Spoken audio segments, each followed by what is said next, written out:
Record it to this computer. Okay. All right. I'm going to go ahead and get started just for the people who are on time. So let me go to screen share. Hold on. Let me do this first. Let's go to play. Oops. Nope. Let's not do it that way. Screen share. Okay.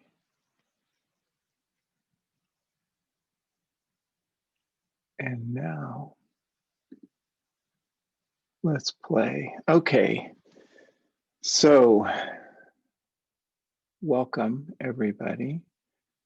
This is What No One Ever Taught You About Emotions. And I'm trying to figure out how to get this thing to subdue itself, and it's not wanting to. Oh, well, we're just going to move on. All right. Well, this thing is, technology is not my strong suit today. All right, hold on. See how we can get out of this.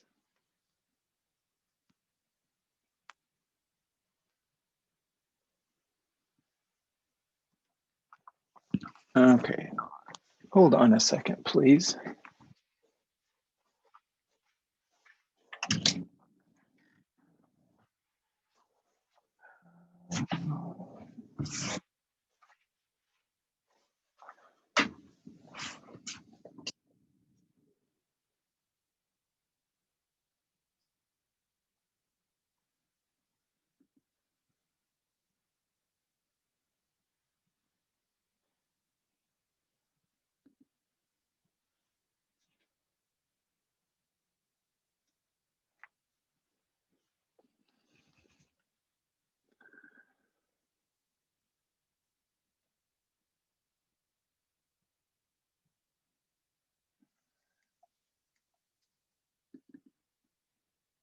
All right, let's go. There we go. Now we're back to making money. Okay. Let's take a deep breath and get started again, folks. All right. So this is what no one ever taught you about emotions. How your health, relationships, and spiritual growth depend on getting it right. So the first thing we're going to talk about here is the 4 emotional ranges.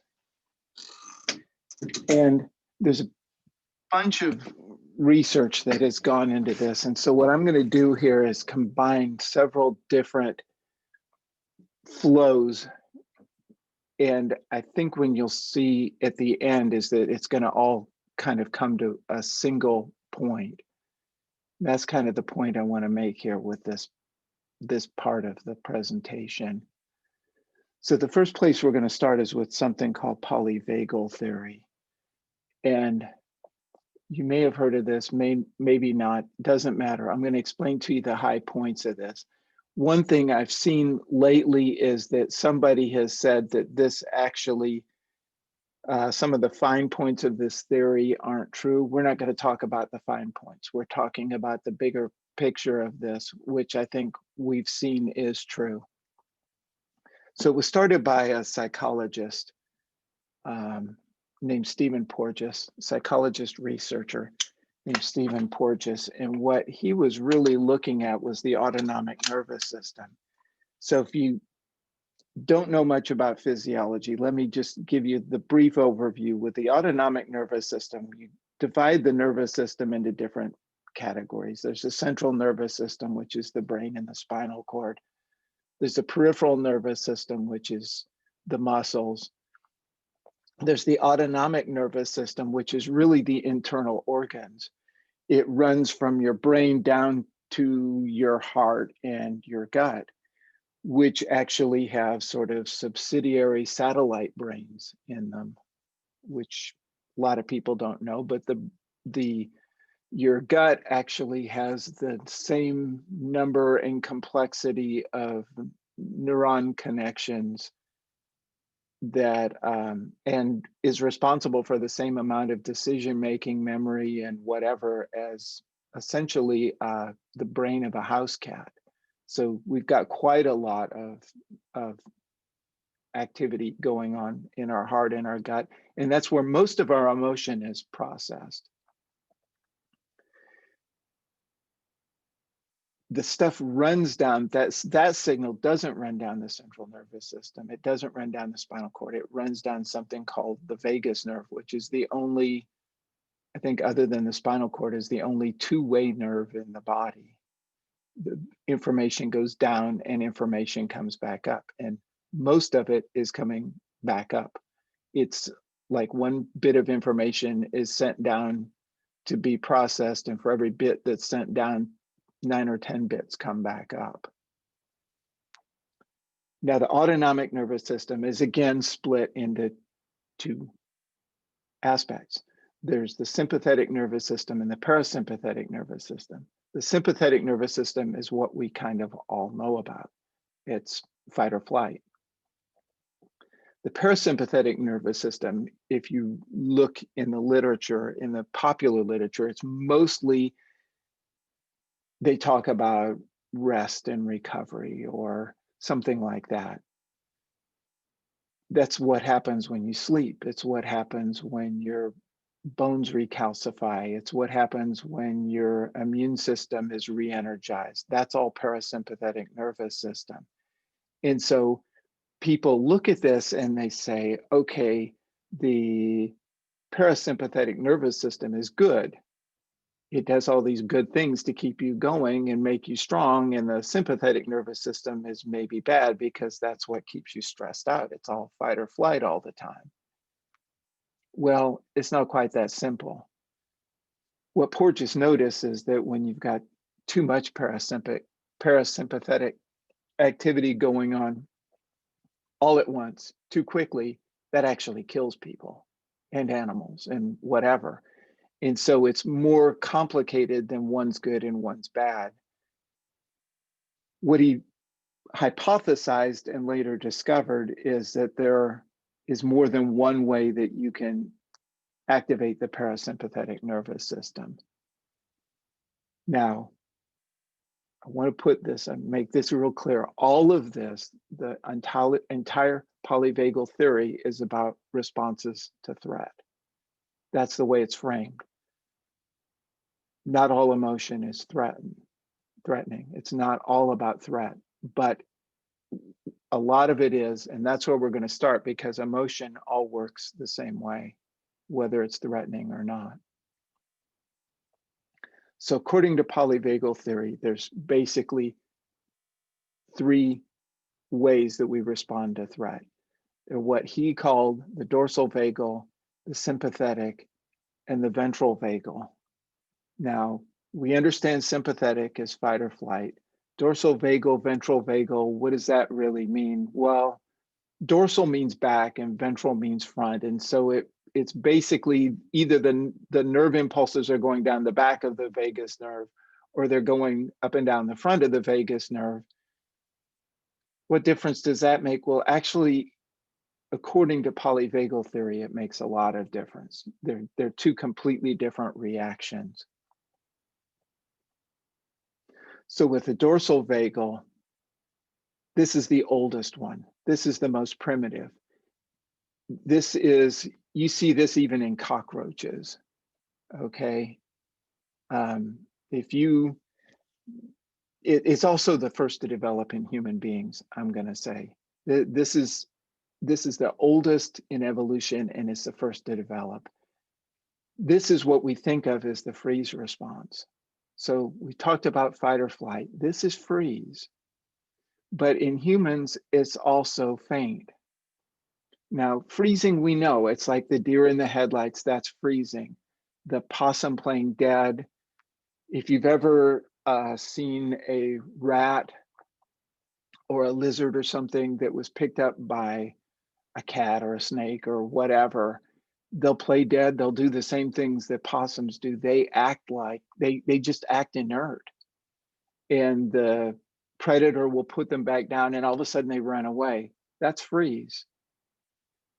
With faint, that's sort of a, I don't know that other animals do that as much. Humans do that some. They get so overwhelmed they just pass out.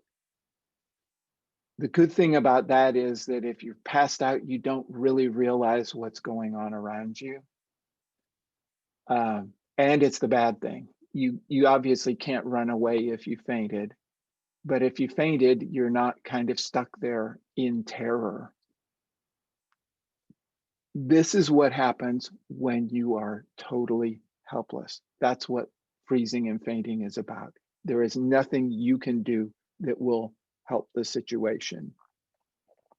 You absolutely can't move. You're petrified. This is when about all you do is poop your pants and wait for the bear to eat you. This is terrifying. If you are frozen and waiting for the bear to eat you, and he's coming straight for you, licking his chops, and you can't move because you are frozen solid, there's not a lot you have going for you at this point. The next response up the evolutionary ladder is the sympathetic response. This is the one we're familiar with.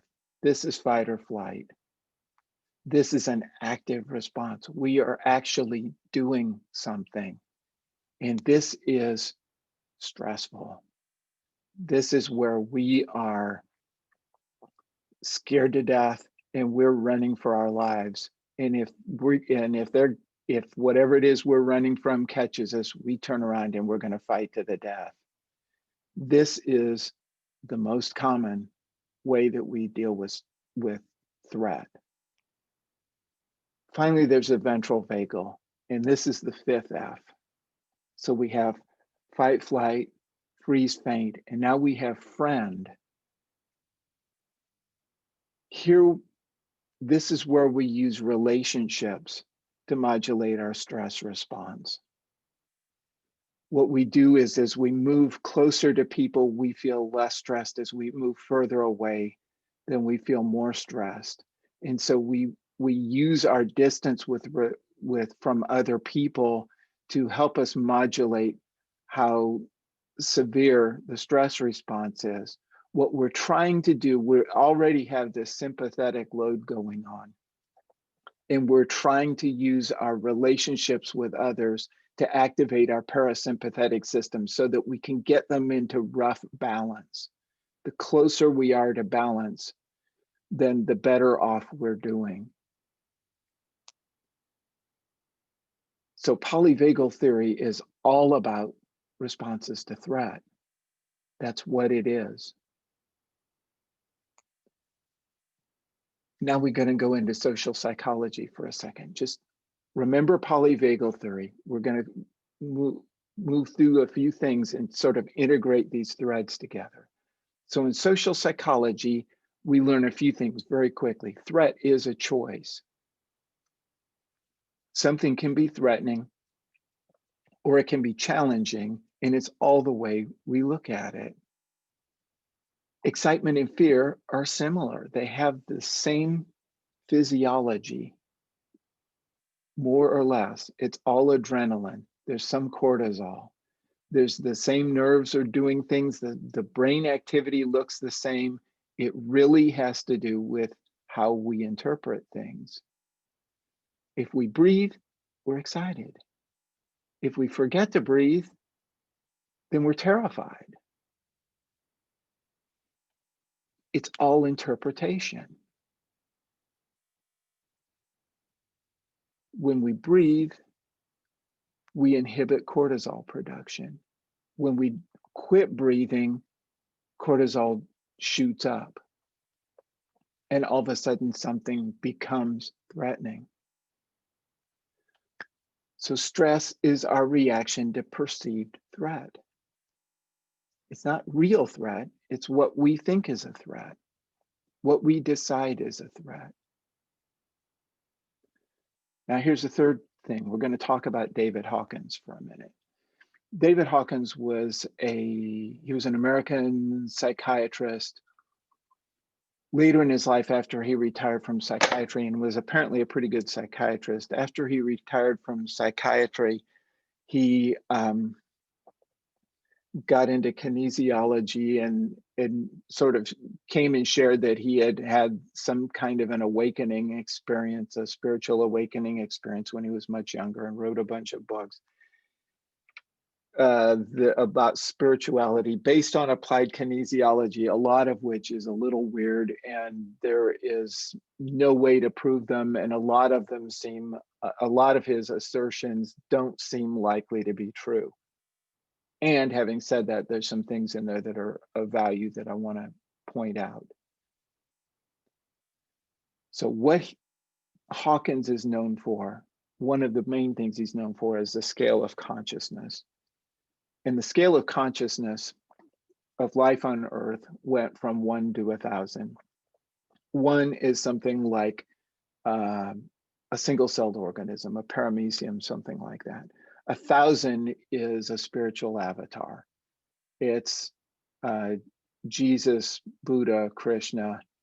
He was sometimes he included Zoroaster in that, sometimes he didn't, and said Zoroaster was in the high 900s. It's one of the reasons not to kind of take everything he says as completely true, because there are things that he said at one time that he sort of changed at other times. And so for something that he said was absolutely provable, I have my questions, let's put it that way. But he mapped everything onto this scale of consciousness. Books, movies, music, ideas, people, political institutions, news networks, you name it. A lot of what he looked at was, especially early on, was whether something was true or false.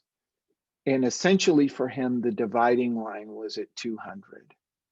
Below 200, things were primarily false.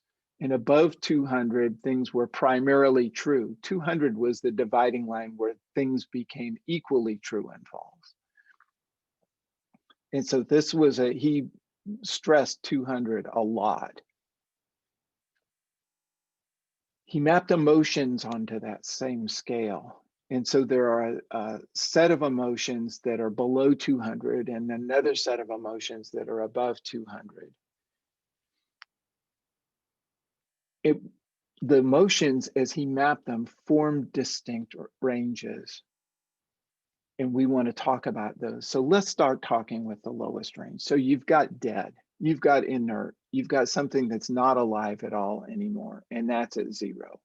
And as you move up from 0, you've got shame, you've got guilt, you've got apathy, you've got grief. At 100, there's a dividing line. 100 is fear. When he didn't really talk about fear, he didn't talk about emotions, but the sense that he gave when he talked about fear is that he was talking about fight or flight. And so what you're looking at this point is all of the things below fight or flight: shame, guilt, apathy, grief. And that is the dorsal vagal range. If you look at that, these are the emotions where we are frozen. We don't move. We are helpless and we don't know what to do about these. Now we move to the next range, and I call this the median range. And I did that on purpose. In mathematics, the mean is the average. The median, if you put all the numbers in order from lowest to highest, the median is the middle number. One of the things that Hawkins was very clear about, and he said this over and over again, was that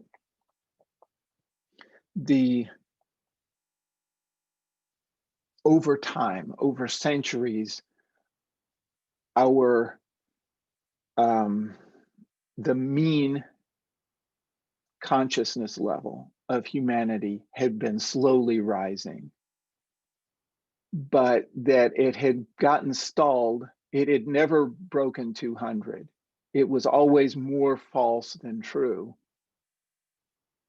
It had stalled for about 3 or 4 centuries in the 190s and hadn't grown at all until after the fall of the Berlin Wall. And once the Berlin Wall fell, it actually grew again. And once it did,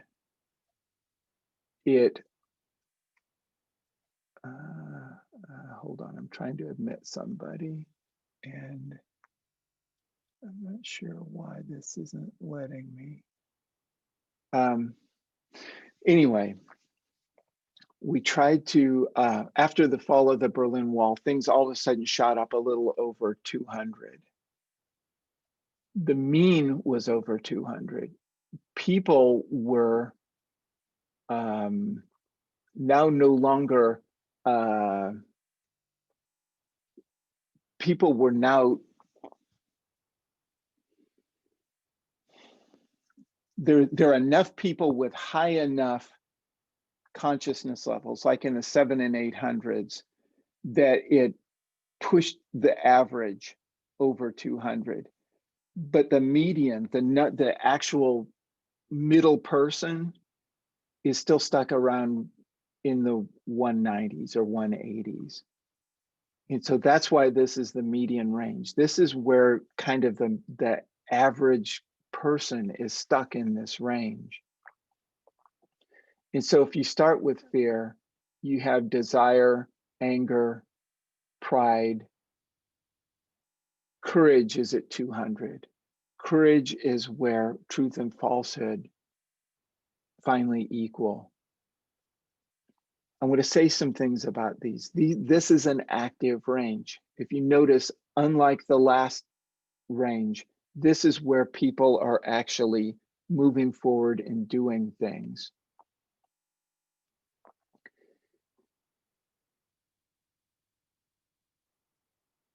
There's some traps in here. The first one is desire. Desire feels a lot better than helplessness. I want something feels a lot better than I can never have it. The problem with desire is that we're probably, whatever it is we want, even if we're trying to get it, we're probably not going to get it. And so it's very easy to slip from I want this back into now I'm helpless again. The other thing is there's something in humans called hedonic adaptation, which means that if I get what it is that I want, once I get it, I kind of get used to it and I want something new now. And if I want something new, then I go back to wanting. And so it's kind of a trap that keeps you stuck. The best you can do is keep wanting if you don't get past desire. The other trap in here is pride. And with pride, I think everything is hunky-dory. I think everything is just going smooth. And because this feels a lot better than anger, it sure feels better than helplessness. And so I don't think I have to do anything. I don't think I have to change anything, which is why humanity has been stuck for centuries at the level of pride. That is the sympathetic range. That is fight or flight. Starting with fear, starting with flight and going through fight and going up to pride. That is the sympathetic range. That is the active range. Now you've got what I call the functional range. And that's also, in the past, we've also called that the therapeutic range, but that starts with courage. And above courage, you get to trust, hope, acceptance, rational thinking.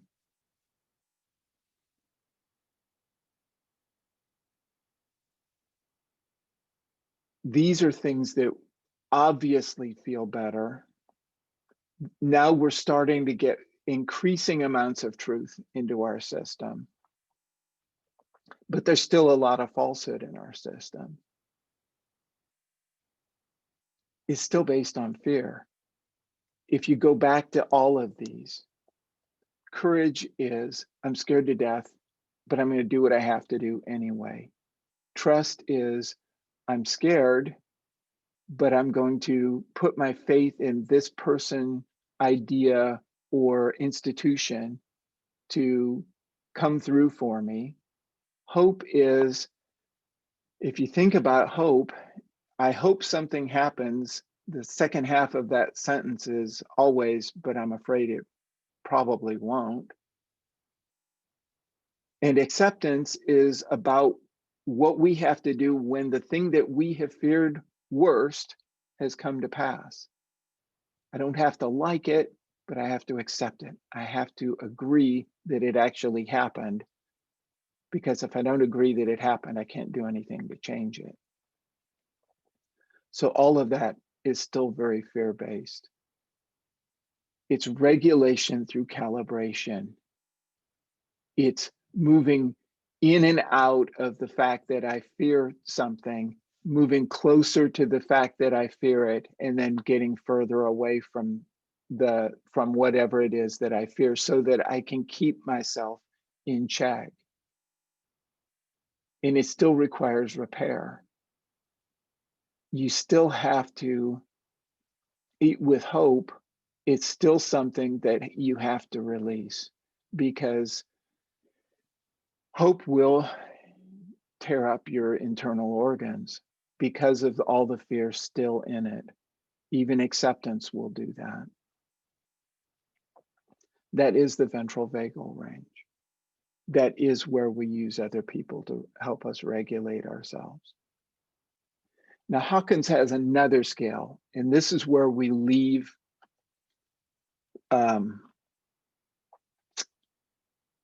polyvagal theory behind.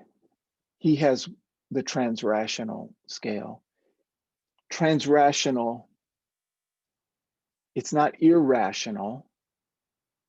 It's not something that's below reason. This is something that is beyond reason.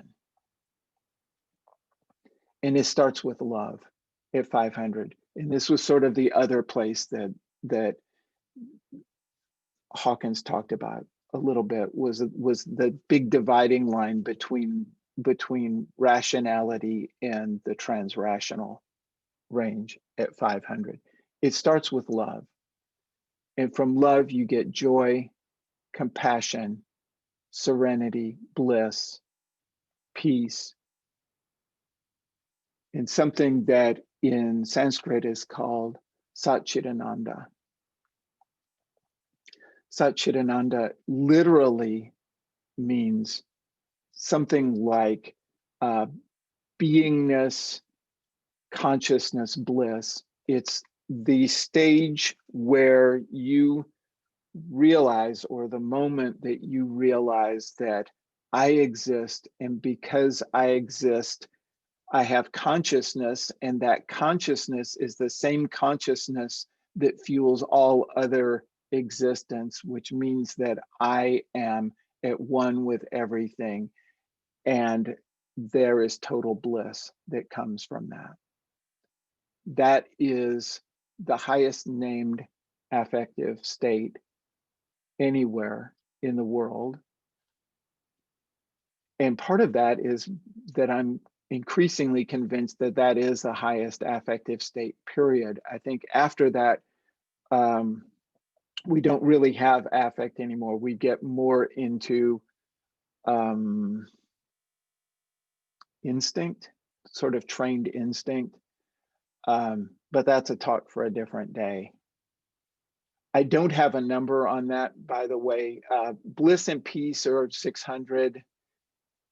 Satchidananda, I've seen somewhere in Hawkins' writing, he assigned a number to it. I can't find that. I looked through all my Hawkins books the other day trying to find a table that had that in it, and I can't find it. As I recall, it's about 630 or 650. It's considered kind of the stepping off place for full enlightenment, which Hawkins changed where he had that at times. Sometimes he said that to have enlightenment started at 600. Sometimes he said it started at 700. Another reason not to believe everything he says as gospel, but there's a lot of value in it. Now I want to combine another strain, and this is the broaden and build theory. This is in positive psychology, and it started with somebody named Barbara Fredrickson, who was a big positive psychology researcher. And her question was, why do we have positive affect? We know what anger does.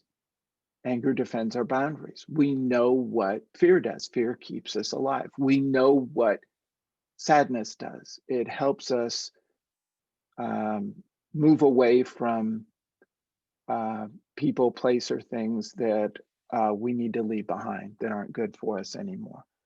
What good does smiling do? What good is any of that? What she discovered was that positive affect opens possibilities. It broadens our thinking. It gives us the ability to do more things that we weren't able to do before. It also works for regulation and repair. And by regulation, I mean emotional regulation and that kind of stuff. And repair is also about body repair. It's about our body, because distress takes a lot of stuff out of our body. It takes our ability to function away from us. What she discovered is that there's actually two kinds of positive affect, though. There's one kind that's about getting what we want, and that opens possibilities some, but not much, and not for long, because like I said, hedonic adaptation, and it doesn't really do anything at all about regulation and repair. But the second kind is being who you are. And the kinds of emotions that come about from being who you are open a lot more possibilities. Being who you are doesn't really wear off. You don't get used to being who you are. You kind of grow into being who you are. And so you do it more and more. And it still feels good every time you do it. And every time you do it, it regulates everything else below that and repairs your body. That is the transrational range. That is the transrational range is who you are. Love, peace, joy, compassion, gratitude, all of that stuff is transrational. Now I want to talk about HeartMath. And I'm not a HeartMath salesman. I'm not a HeartMath representative. But they have some interesting stuff. And it's basically they talk about getting your heart in coherence. And it's based on a few principles. And I want to talk about those principles. First of all, your sympathetic and parasympathetic nervous system respond to your breathing. And so every time you inhale, your sympathetic nervous system gets more activated. And every time you exhale, your parasympathetic nervous system gets more activated. Now, what that has to do with the heart is that as your sympathetic nervous system gets activated, your heart rate goes up. And as your parasympathetic nervous system gets activated, your heart rate goes down. When you're in the transrational range, your heart rate is a sine wave. It is perfectly smooth, up and down, very periodic. Everything is just normal. It just flows. This isn't like hope or acceptance where I'm using somebody else to try to regulate my sympathetic activity. What this is it naturally regulates itself. This is an innate ability, and it's an ability that can be developed. So let's summarize what we've got here so far. We've got ranges. We've got being who you are at the top, which is a transrational range. We've got rational thought, which really isn't emotion, but it's sort of an interlude in there. We've got the functional range. We've got the median range. We've got the helpless range. Now, as I pointed out earlier, this is sort of the order that when we develop well, this is the order we develop in. Sort of earliest helpless stuff, that's between 0 and about 3.5, 4, we really can't do anything. Once we get to be about 4, we learn to want things. 4-year-olds want. They want all the time. They get angry when they don't get it.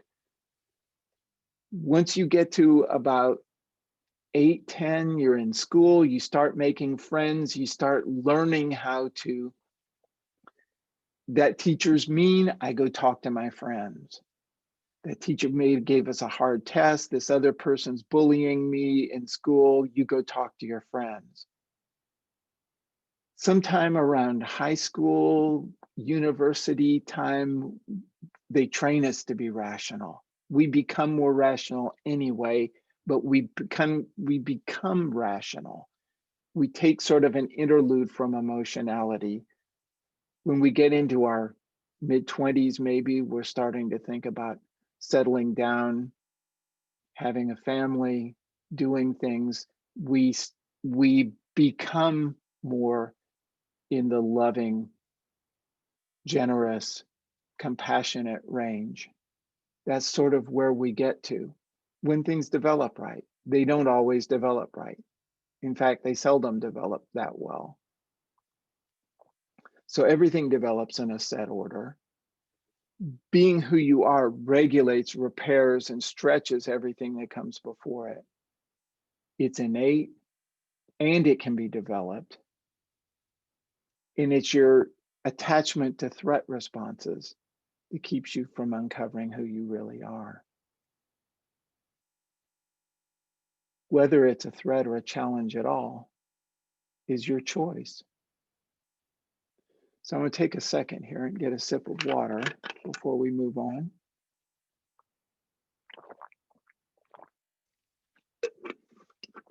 Say everybody's being very patient with my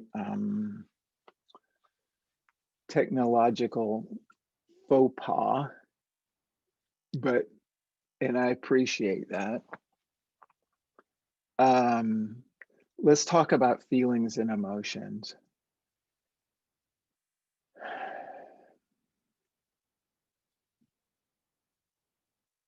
Feelings are the voice of spirit. Some of our affect is the voice of spirit. It's what we call the small, silent, or quiet voice within. It comes as information, not orders. It doesn't tell us what we have to do. It tells us what's going on and maybe what our best option is. That's what I call feelings.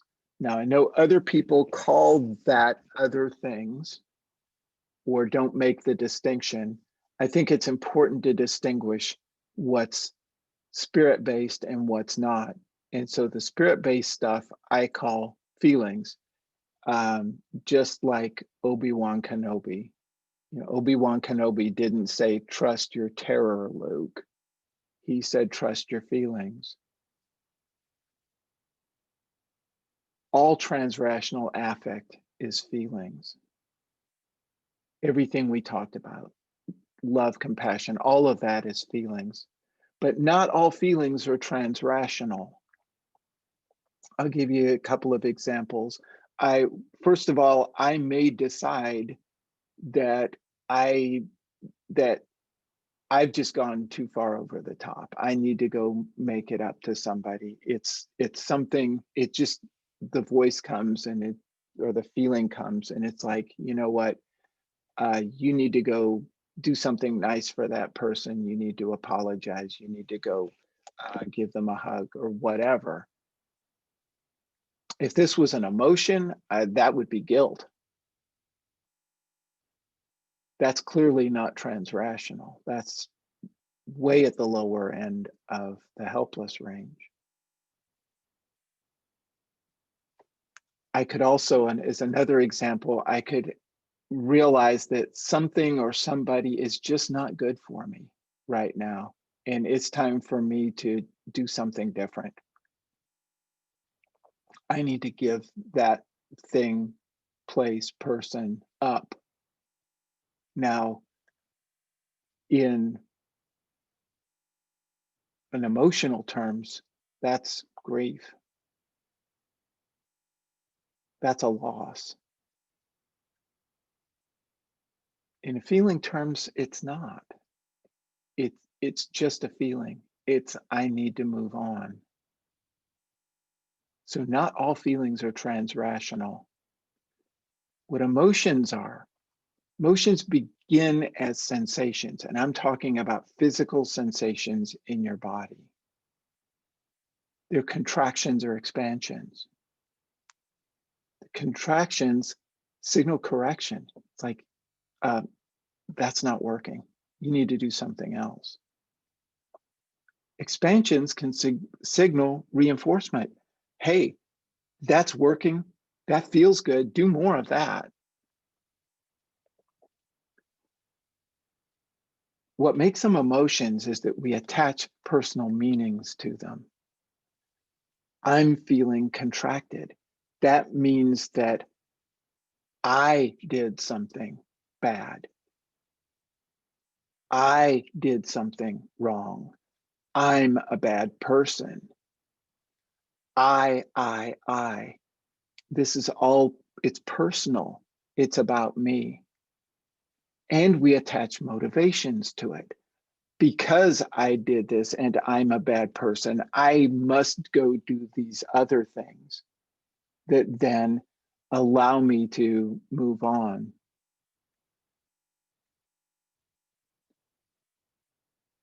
What we attach to or avoid is the physical sensation that we started with.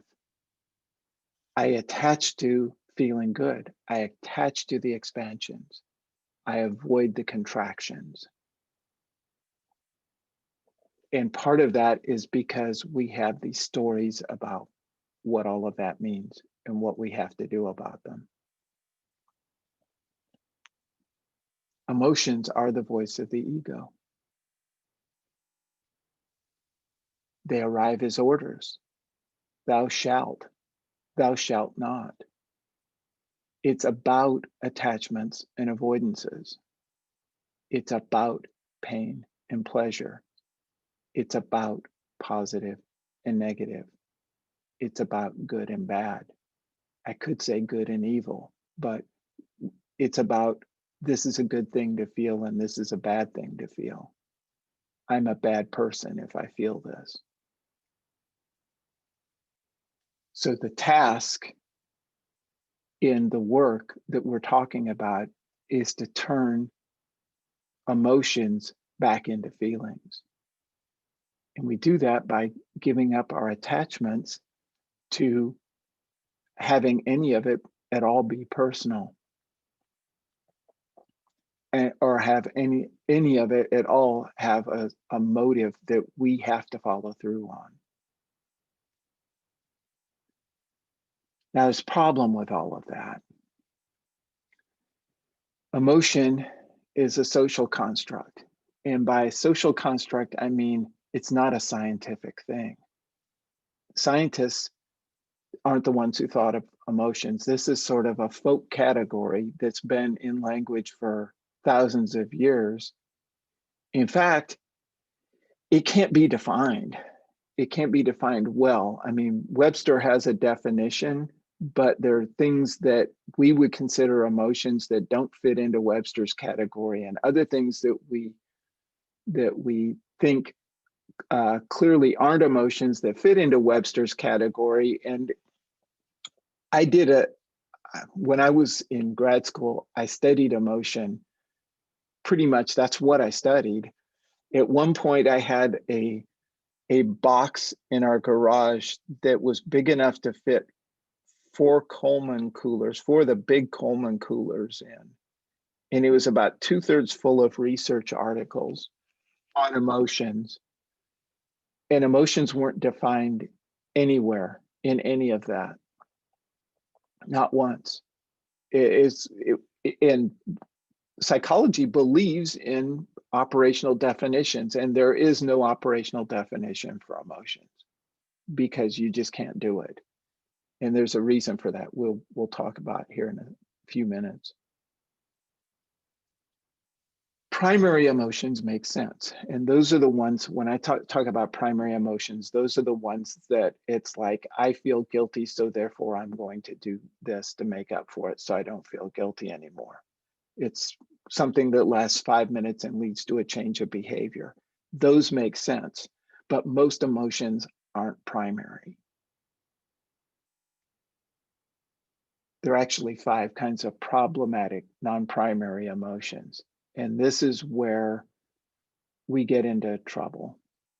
And this is the thing that people have written about all of this. I didn't make any of this stuff up about non-primary emotions, but nobody has written about this as seriously or extensively as what I'm about to tell you, all in one place. So there are 5 types of problematic emotions. So the first one is reactive emotions. What are those? Those are our emotions about our other emotions.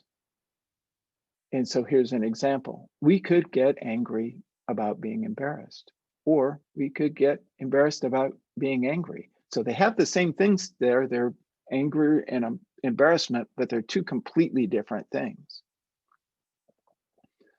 One is that I'm angry because I was embarrassed, and the other is I'm embarrassed because I was angry.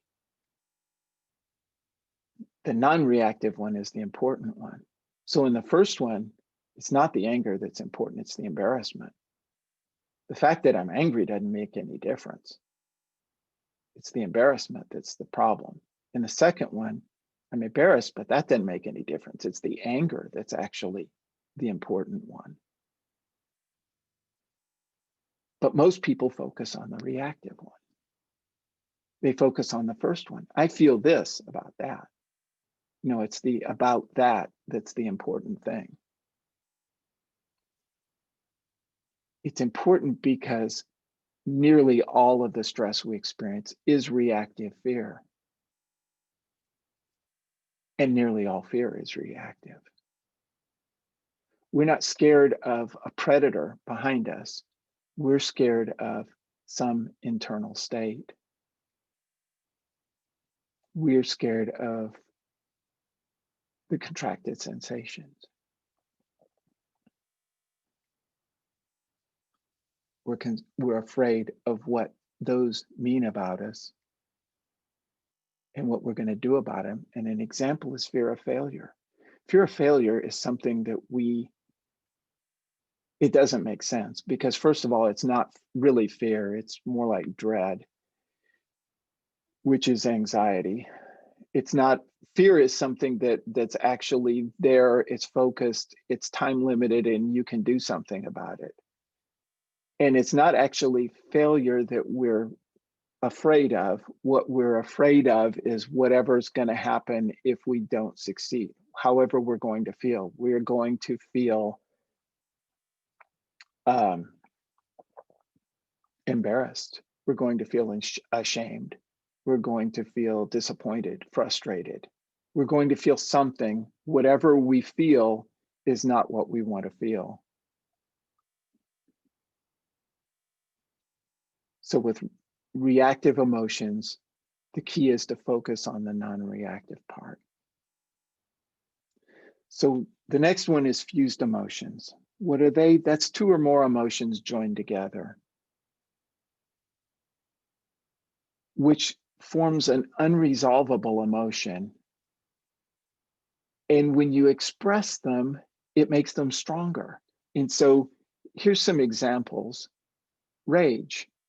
You can't scream rage out. You can't beat a pillow and feel better about rage. You can't do anything to make rage feel better.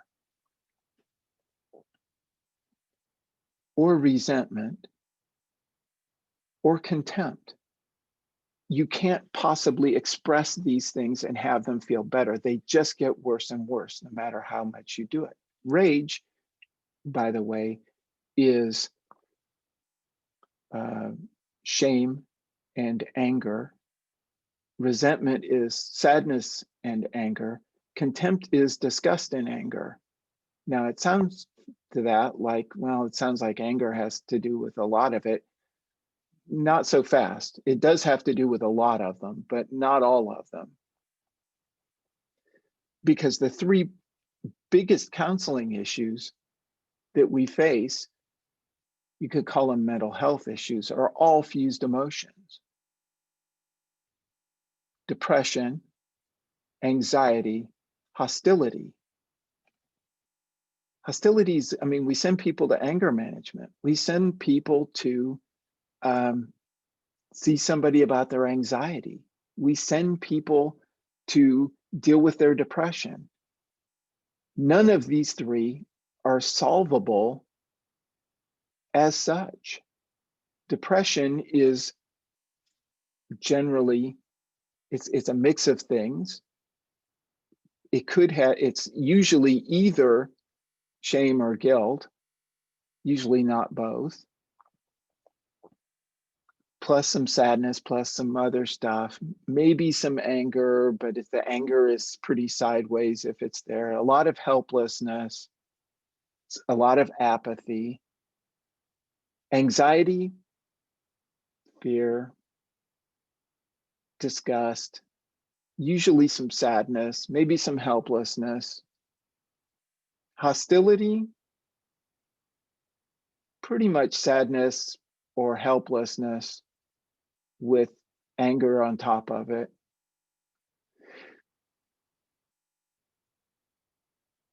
These are significant problems in our world right now. People look at those and they say, oh, my problem is that I'm anxious. My problem is that I'm worried. My problem is that I'm whatever. I have this dread of whatever. And they don't look at what's underneath it. They don't look at the sadness underneath the anxiety, at the bottom of the anxiety. They just don't see that. And so since they don't see that, it's an unsolvable emotion. So with fused emotion, you have to focus on what's at the bottom of it. Next, there's foreign emotions. And what they are, that's the stuff we pick up from other people. Usually we think about it, okay, that's our family of origin. But it could be society. It could be anybody. If you're pretty sensitive, if you're empathic, you could pick up from it from anywhere. And even if you're not, it's pretty hard these days to look through social media and not pick up on other people's fear and anger and so forth. But it could also be family legacy. It could be that everybody in your family has dealt with this family legacy of sadness or helplessness or frustration for the last 15 generations. And so it's just a family legacy.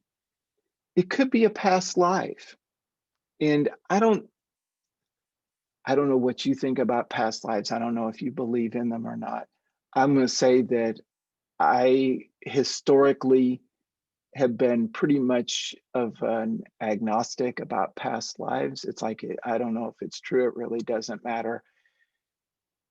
In the last few years, I have repeatedly come in contact with stuff in my own personal life that I realize is like, that didn't happen in this life. This is a past life thing. And it identifies itself to me as a past life thing. If I try to solve it as if it were something that were mine, it's unsolvable. It has to be dealt with as a foreign emotion. There's also a level here of evolution that when you dig deep, when you start digging into your emotional stuff, there are certain emotions that we have certain beliefs about our contracted sensations. And it's not that we invented them. It's not that we were mistaken. It's not anything else. It's that everybody who has been born in the last 50,000 years, who's reached that stage of development, has had that same contracted sensation in their body, and they have done the same thing. They have felt the same way and have believed the same thing. And so if we're going to give it up, we have to realize that there's an evolutionary piece in this. It's not just us. You can't heal other people's emotions. You can only heal your own. Everybody has to heal their own. Next, we have instrumental emotions. This is the fourth type. And what they are is emotional behavior to get what we want, which usually starts in childhood. It starts probably when you're about 2 or 3 years old and really comes into gear hardcore at about age 4. It becomes habitual. It's reinforced. If it works, it's like any behavior that's reinforced. If you get what you want, then you start doing it a lot and it becomes a habit, and then you just do it all the time and you don't even realize that it's just made up stuff to get what you want. Everybody else thinks it looks excessive. To you, it's just, hey, this is just the way I am. Example, pouting. We all know about kids pouting. That's instrumental behavior. They just want to get what they want. They whine to get what they want. They're important because a lot of emotion has instrumental ends. We're trying to get something. This is what in psychology is called secondary gain. We do things for the secondary gain. Playing the victim is a good example. Intimidating other people is a good example. Acting angry, playing the victim. If you've been watching the news for the last week, we've seen big examples of both of them in the United States from the same people. They go and intimidate others to try to get their way, and then when they're called on it, then it's like, oh, you're treating me so poorly. This is instrumental. There's 2 basic subtypes of instrumental emotions. One type is trying to gain control, security, approval, separation, or oneness. And I thank Hale Dwoskin for that list. The other one is to defend against or avoid unwanted emotion. And so in this is the case where maybe I pump myself up to look intimidating so that my vulnerability is not threatened.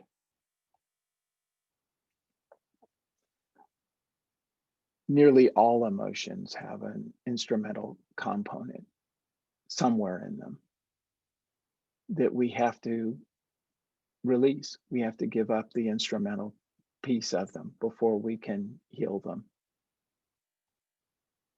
Number 5, the last of these 5, is bypassed emotions. What are they? That's our old emotional baggage. It's the old painful stuff we avoid. It's the stuff we never learned to regulate. It's our past trauma. And that's another way of saying the one right above it. Trauma is any emotion that we never regulated. We were incapable of regulating ourselves at the time. And so it's just, we've never learned to regulate it.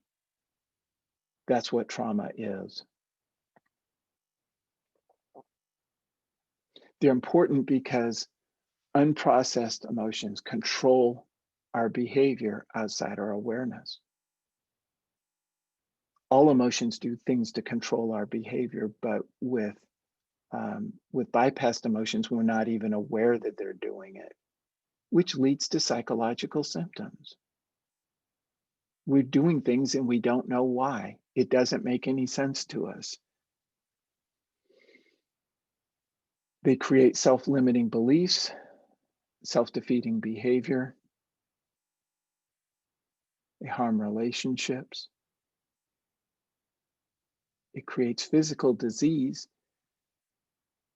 It lowers the vibration, and by lowering our vibration, it complicates our manifestation and growth. If the idea is that we're supposed to be feeling all of these positive transrational things, and we've got these bypassed emotions in the background that are stuck low in the helplessness range, we can try to convince ourselves that, oh, I've got all this gratitude going on, and hey, I've got all this Satchitananda going on, and hey, I'm doing so well. I'm growing spiritually. And then we do things that bring shame to ourselves or whatever.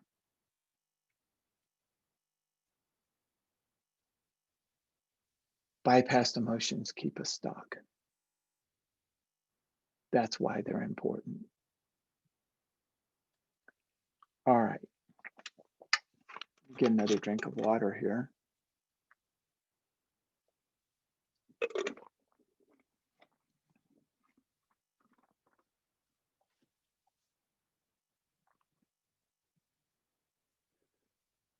So every type of emotion has its own way of being released.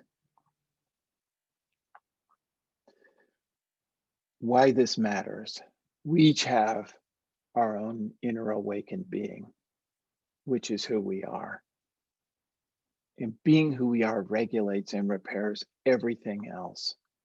We never notice who we are because we're attached to who we aren't. And so we need to end our attachments and avoidances to improve our health and relationships. And to improve our wealth and well-being. So there's a solution to all this, which is where we were going. This is the plan. First, you have to create community. Next, you have to build commitment. Third, release what's not yours. Fourth, heal what is yours. And fifth, be who you are. Now I'm going to go through each of these. So with community, there's three main pieces of this. There's three big reasons why community is important. The first is purely emotional, and Brene Brown and Joan Rosenberg have both talked about this, about how emotional growth requires vulnerability. If we're not being vulnerable, if we're not willing to be vulnerable, we can't possibly grow. There's a second piece, and that's the spiritual growth side. And this is really, I got this from Kabbalah. That's where I first encountered it. But as I've talked to people who were raised as Hindus, they tell me that this is part of their faith too. That really there's not such a thing as an individual soul. We can't find our own souls. We find this, our soul is revealed to us, or the soul is revealed to us in our interactions with other people. And so if we're going to grow spiritually by growing emotionally, it really does take community. And the third one, and this is really clear this year, especially after a year of lockdowns and whatever, is the social piece. The social growth really requires relatedness. We can't grow socially when we're stuck out by ourselves either. So the first thing we have to do is establish a community that make this worthwhile and make it possible. Second is commitment. You notice I didn't say anything about accountability with community. There's this whole idea that we need a community, we need people to hold us accountable so that we do what we say we're going to do. And I don't think that's true. I think we all hold ourselves accountable if it's something we really want to do. If it's something we value, if it's getting us something we really want, we hold ourselves accountable. The problem is we try to get ourselves to do things we don't really want. We don't really value them. And that's where we run into problems. So what we have to do is figure out what it is we value, first of all, and then we have to figure out how to tie what our short-term goal is to the bigger values. If what I want is health, if this is going to get me health, then there's a reason to do this. I don't need somebody to force me to do it. I just need to keep reminding myself this is making me healthy. If what I want is wealth and this is going to make me wealthy, well, there's a reason to do this. And so forth. There's a reason to do this. If this is getting you what you want, then you'll find reasons to do it. What we want to do has to be fun. It has to be fun now, and it has to be fun later, and it has to be getting us something that we want later. It has to be getting us a value that we want as a secondary goal further down the line. If we do that, then that's what intrinsic motivation is about. We need to develop rituals to recommit. Commitment is one of those things that wears off. No matter how committed we are to doing something, we're going to find that it wears off every time we go to sleep. Our commitment changes, and every time we get up and we do something and we come across a setback and we're not sure exactly how to move forward, it takes us a minute to recommit. I mean, when I started this webinar and I started having technical problems, it's like, okay, what am I going to have to do? Take a deep breath, recommit. What's important? What am I going to do? I want to have this webinar. I want to show you this stuff because this is stuff that's really important to me. And so I want to share it because I think it can be important to you. We have to figure out what those rituals are in our own lives when we have setbacks. Next, we start releasing what's not us.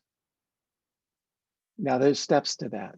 First, the universe always tells you what to work on next. Always, always, always. Whatever it is that you're upset about right now in the world, in your life, whatever happened today that's just kind of digging at you, is the universe telling you it's time to deal with that. It's time to work on that, to release what's not yours.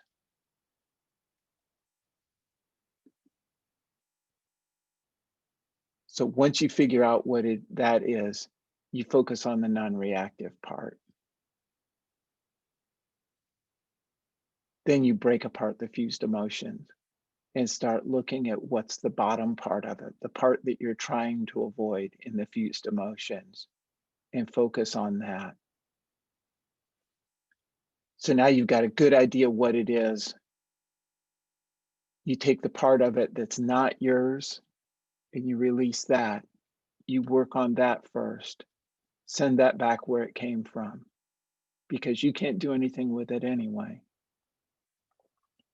And I found, by the way, both in myself and with other people, that sometimes if it's a really serious thing that you struggle with a lot, an emotion you struggle with a lot, it might be 80% of what you're carrying around isn't yours. And boy, unloading that makes life a lot easier. It makes dealing with that emotion a lot easier, I'm going to say, because that's 4/5 of what you're carrying around. You couldn't resolve anyway. You couldn't heal it. Then you find the instrumental aspects. Is any part of this that I'm still carrying around, is it due to control, security, approval, separation, oneness? Is any part of it having to do with hiding another emotion to keep me from dealing with that? That's even more painful. Release all of that. And then deal with the bypassed emotion. Face the bypassed emotion with confidence and curiosity and realize that it's not going to last forever. It's 90 seconds typically is how long an emotion lasts. Now there may be several waves of it while it works through your system. And if it's something you've been carrying around for a long time, then there may be a few waves of it, but it's going to work through your system.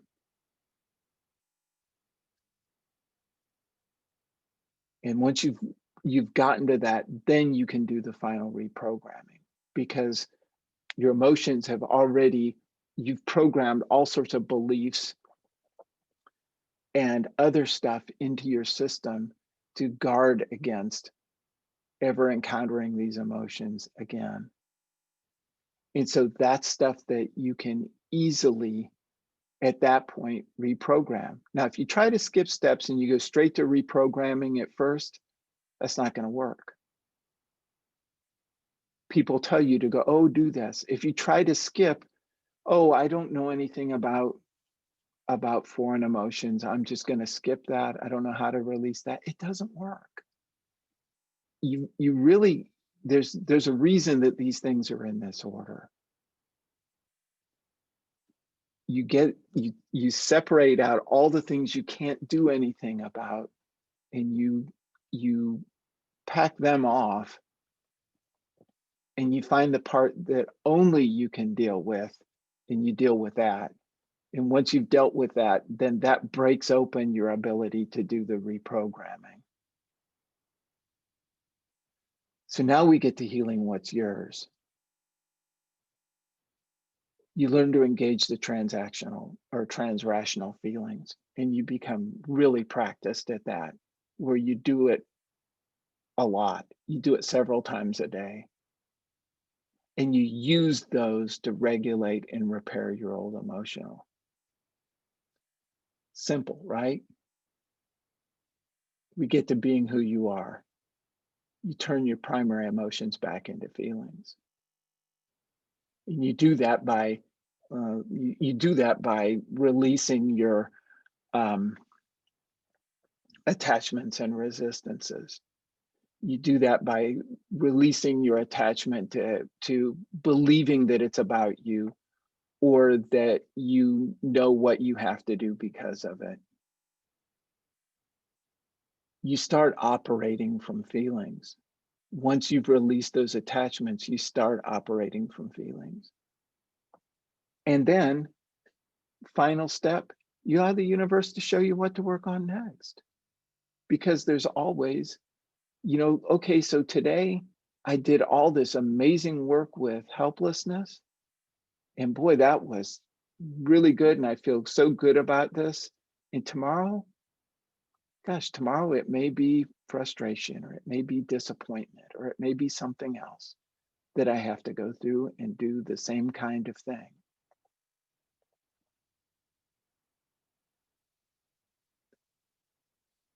And that's why I developed the Bodhisattva Academy. And the Bodhisattva Academy is what does, that's my answer to all of that.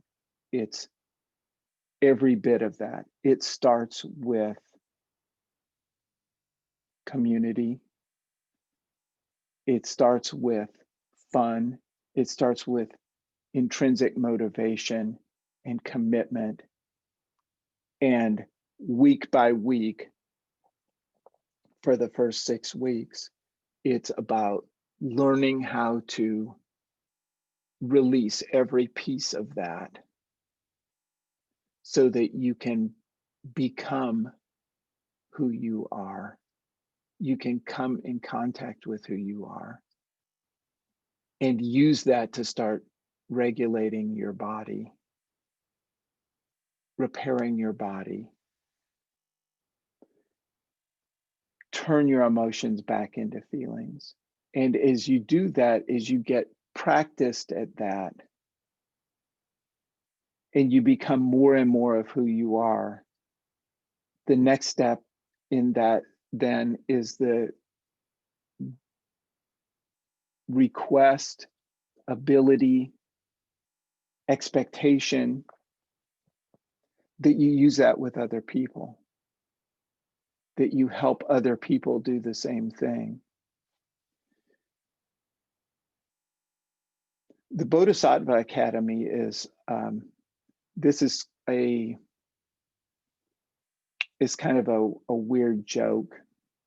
The name of it is a weird joke. And I'm going to tell you, I didn't start off talking about who I am, because most people in webinars talk about who they are at the beginning. And I decided not to do that specifically in this webinar. I figured by the time I ended this, everybody was going to know who I am. And so here's a piece of who I am. How this name came to be. I was, this was several months ago, I think, and I was reading I was reading an email from somebody. I'm on a lot of email lists, and I was reading an email from somebody that I had subscribed to because his thing is all about empaths, and I have a lot of that in me. And so I thought, okay, well, this is interesting. I should find out. And this guy was going on, and sort of one of his big things is about how empaths are people who were sent here to save the world. We're here to feel the emotions of other people. And at some point, we need to learn to protect ourselves. But as we do that, we can go off and save the world from, I don't know what, some kind of emotional stuff. We can do that to heal people emotionally. And as I was reading Michael's stuff, what I realized is that there was this piece in this, and he never used the word bodhisattva, but it was really, he was sort of getting toward that. And the bodhisattva in the Buddhist tradition, the bodhisattva is the person who is reincarnated multiple times and keeps agreeing to return with the idea that that they will keep returning until all sentient beings have reached enlightenment. They are like the people who are here to save people, who are here to save the world. And so I was thinking, okay, so this guy's talking about turning empaths into bodhisattvas, and that's kind of funny. And I closed it, but I was still kind of thinking about that. And about an hour or two later, somebody else sent me an email, and they wanted me to sign up for some, I don't know, free something. And it's like, okay, that sounds interesting. I'll sign up for their free something. Let me see what they have to say. And so I signed up for it, and immediately they started asking me questions. And the first question is like, what's the main thing in your world? If you could have one thing in your world that you wanted to do, what would you do? And I was still thinking about this, and partly I'm kind of a smart ass. I mean, I'll own that. But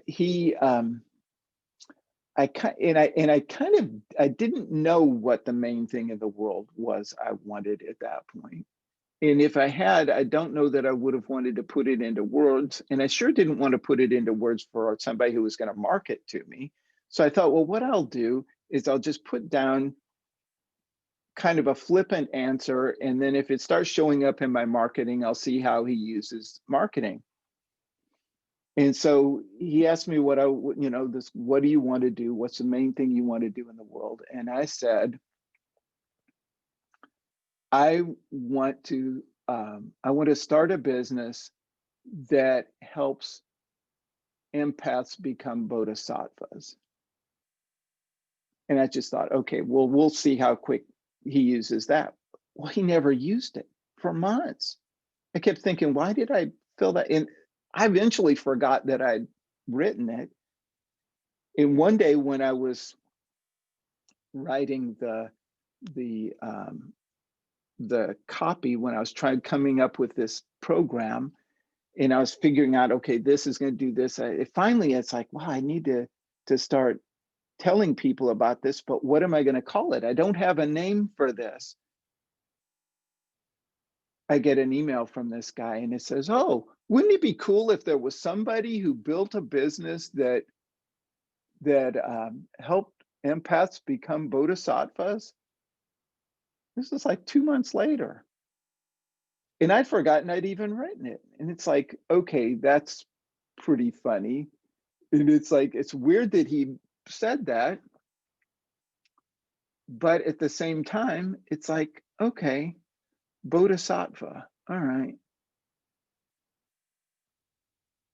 Well, I still didn't know the name of this thing. So it just, in the copy I was writing, I put Bodhisattva Academy, and then went back and forth. Well, is this Bodhisattva Academy or is this Bodhisattva Boot Camp, which sounded even weirder to me. But I decided, okay, Bodhisattva Academy. That's what we'll call it. I'm saying all that to say I'm not sold on the title. I think it's accurate. I think that is kind of what I want to do. And it is what I think is what I'd like to offer people if that's something that they're interested in. And if you're interested in it, this would be a great time to let me know, because I'm going to start forming the community on Friday, and by Monday, we're going to be, the group is going to be closed, and we're going to be moving off into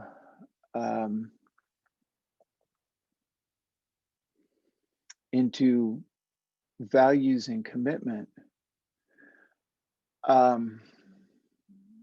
and then we're going to spend the next 6 weeks. We're going to spend the next 6 weeks learning how to release. I wrote something about it. If I can get, and unfortunately, I don't seem to. There we go. Let me get back out of this, because if I do,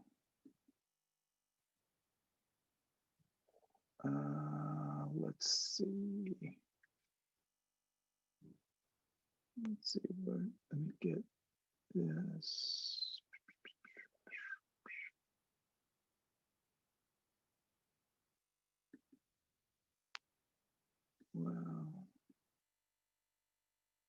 Well, I'm not sure exactly what just happened to the rest of my Zoom. Is acting really strange today, people. I'm sorry. It's doing some things today that I have never seen before. And so I'm not exactly sure what's going to happen. Okay, I tell you what, I have the names of everybody who was on here. What I will do,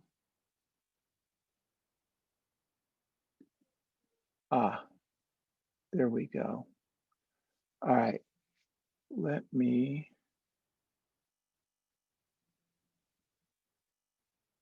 go. I know it. Here we go.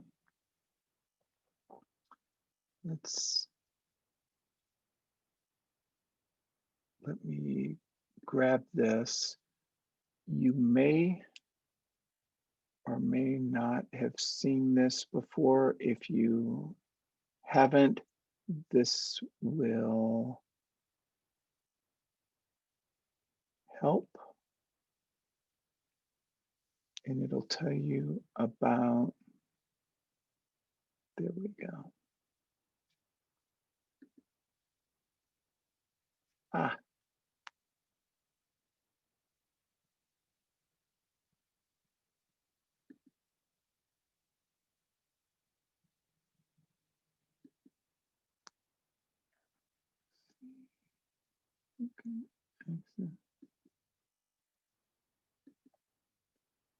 Well,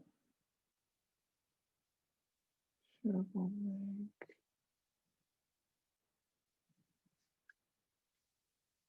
we go. All right. All right, I just shared a copy of the file in the chat. So if you have not yet seen it and you want to grab that, please do. I am going to, does anybody have any questions? I'm sorry, I didn't really stop and ask for questions earlier. If anybody has any and you drop them in the chat, that would be helpful.